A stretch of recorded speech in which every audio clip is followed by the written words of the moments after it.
हुजूर में कोई शक नहीं। एक दिन आके कहने लगा कि बताइए मेरी मुट्ठी में क्या है। तो नबी पाक सल्लल्लाहु अलैहि वसल्लम ने फरमाया अगर मैंने बता दिया, कहने लगा अगर आपने बता दिया तो मैं कलमा पढ़ लूंगा। हुजूर ने फरमाया मैंने बता देना है पर तूने कोई नहीं पढ़ना, मैं बता देना है। कहा बताइए। तो हुजूर ने फरमाया चल सौदा कर लेते हैं, अगर जो तेरी मुट्ठी में है वही बता दे फिर तेरा क्या ख्याल है। तो नबी पाक सल्लल्लाहु अलैहि वसल्लम ने कहा क्या भाई अबू जहल की मुट्ठी में? तो उसकी मुट्ठी में कंकर थे, कंकरों ने कलमा पढ़ना शुरू कर दिया। जब कंकरों ने कलमा पढ़ा, पत्थर थे वो, उन्होंने कलमा पढ़ा। अबू जहल ने वो कंकर जमीन पे फेंके, कहने लगा ओहो तेरा जादू तो पत्थरों पहाड़ों पे भी चलता है। अब जुमला कहने लगा हूं समझ लेना। अबू जहल गोश्त का आदमी था, कंकर पत्थर थे, पत्थर कलमा पढ़ गए। गोश्त पोश्त का आदमी था पर कलमा, क्योंकि यहां क्या था शक, उसने आगे नहीं बढ़ने दिया। गोश्त पोश्त का शख्स होके पत्थरों से आगे निकल गया। नबी पाक सल्लल्लाहु अलैहि वसल्लम की खिदमत में आया। बल्कि वो जो यहूदी वाली रवायत है उसके पस मंजर में भी बाज मुहद्दिसीन ने लिखा है, उसको भी इसी ने भेजा। कहने लगा जाओ नबी पाक से जाके कहो अगर वो दरख्त आपका कलमा पढ़े तो मैं भी पढ़ लूंगा।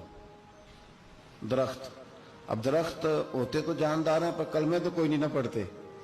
दरख्त से भी तो इंसानों से कलमा पढ़ने की बात, अगर दरख्त पढ़े तो मैं पढ़ लूंगा। नबी पाक सल्लल्लाहु अलैहि वसल्लम दूर बैठे थे, दरख्त दूर था। और इमाम सुयूती अलैहिर्रहमान ने लिखा है दरख्त भी कीकर का था।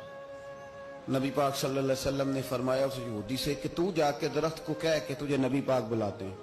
फरमाया मैं गया तो फिर तुमने कहना जादू करके बुलाया है। एहतियात भी की, हर चीज आंखों के सामने रखी, तू जाके कह के तुझे बुलाते हैं।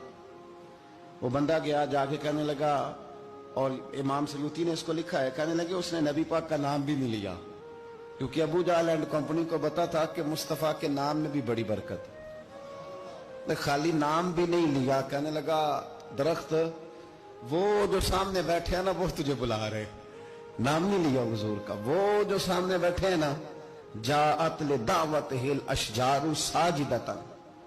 इमाम बोसीरी कहते हैं दरख्त आया और सजदा करता हुआ, जमीन चीरता हुआ आया। किस तरह आया? पहले आगे झुका, फिर पीछे झुका, दाएं झुका, बाएं झुका। यहां भी लिखने वालों ने लिखा है कि वो ना दरख्त अपनी जड़ें उखेड़ रहा था। जब चलना था ना उसने हुजूर की तरफ आना था तो आगे दाएं बाएं हुआ, जड़ें उखेड़ रहा था। लेकिन हमारे उस्ताद जब हमें ये रवायत पढ़ाया करते थे तो कहते थे जड़ें नहीं उखेड़ रहा था। जब उसने सुना मुझे नबी पाक ने बुलाया तो उसे वजद हो गया था, वो झूमने लग गया था, झूम रहा था। हुजूर ने मुझे बुला लिया, जाअत ने दावत हिल अशजारु साजिदा। तो दरख्त आया, उसने आके नबी पाक को सजदा किया। लकड़ी का बना हुआ दरख्त है, सजदा किया। सजदा करने के बाद दरख्त उठा और उठ के उसने नबी पाक का कलमा पढ़ा। वो जिसको अबू जहल ने भेजा था ना यहूदी, वो दरख्त की हालत देख के कलमा पढ़ गया। वो कलमा पढ़ गया, लेकिन यही बेईमान कहने लगा ओए होए इनका तो दरख्तों पे भी जादू चलता है। ला रही वफी, शक कुरान पाक में, लेकिन अगर बंदे के दिमाग में हो उसका इलाज है कोई, इधर ही शक बैठ जाए। सादी मिसाल देता हूं कि सामने दीवार साफ हो लेकिन गर्द अगर आईने पे पड़ी हो, दीवार साफ करनी चाहिए कि ऐनक का शीशा साफ करना चाहिए?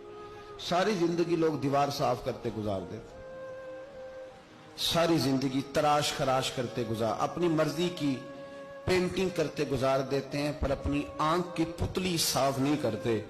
आंख की पुतली साफ नहीं करते। किसी ने हजरत रूमी से कहा था हुजूर दुनिया में कोई अच्छा मिलता नहीं, फरमाने लगे थोड़ा रोना शुरू कर ताकि तेरी पुतलियां वुजू कर लें, वुजू कर लें। वो उन्हें पता चल जाए कि कितने साफ सुथरे लोग दुनिया में पाए जाते। तो भाई शक, अबू जहल फिर आ गया, कहने लगा अगर आप चांद के 2 टुकड़े कर दें तो मैं कलमा पढ़ने को तैयार।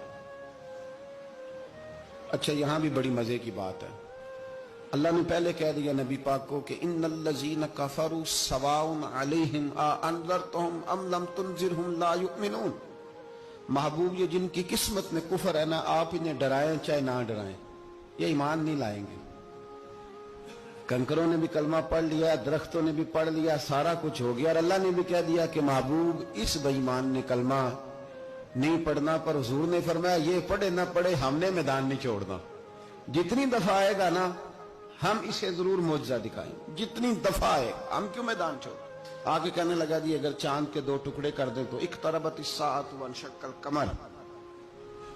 تو نبی پاک صلی اللہ علیہ وسلم نے انگلی کا اشارہ کیا، چاند 2 حصوں میں بٹا.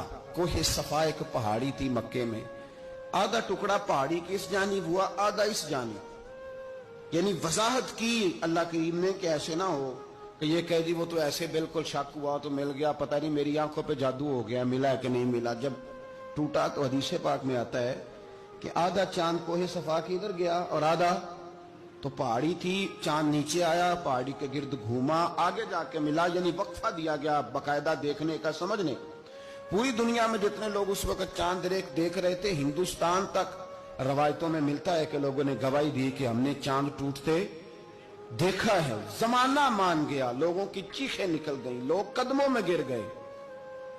پر وہ جس کے دماغ میں شک تھا نا وہ نہیں مانا. شجر و حجر پہچان گئے پر انسان کی نظروں میں شک ہی رہا. دنیا میں سب سے مجبور، کمزور، بزدل، کم فہم بندہ وہ ہے جس کے دماغ میں شک ہے.